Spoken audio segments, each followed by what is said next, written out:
এরকম ঝুম বৃষ্টির মধ্যে গান শোনা বাদ দিয়ে আপনাদের সামনে আসলাম। আপনাকে একটা প্রশ্ন করি, মার্কেটিংয়ের সফলতা আপনি কি দিয়ে বিচার করেন? লাইক, কমেন্ট নাকি ভিউ? আসলে বাংলাদেশে অনেক বিজনেসগুলা একটা বড় ভুল করে, তারা মার্কেটিংয়ের সফলতা মনে করে রিচ, ভিউ বা কমেন্ট।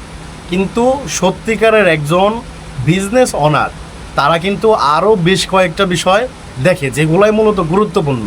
প্রথমত, কাস্টমার অ্যাকুইজিশন কস্ট, সিএসি। এটা মানে হচ্ছে একজন কাস্টমার আনতে আপনার কি পরিমাণ খরচ হচ্ছে। দ্বিতীয়ত, কনভারসেশন রেট, একজন কাস্টমার পেজ অথবা ওয়েবসাইট ভিজিট করে আসলে কত পার্সেন্ট মানুষ সেখান থেকে বাই করছে।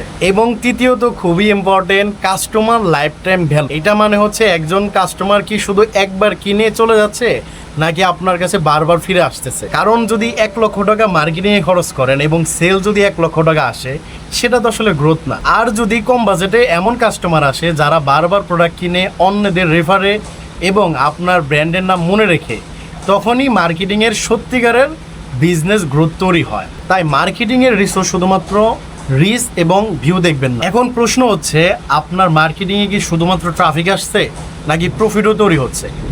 কমেন্টে জানান আপনার মতে মার্কেটিংয়ের সবথেকে বড় ম্যাট্রিক্স কোনটি।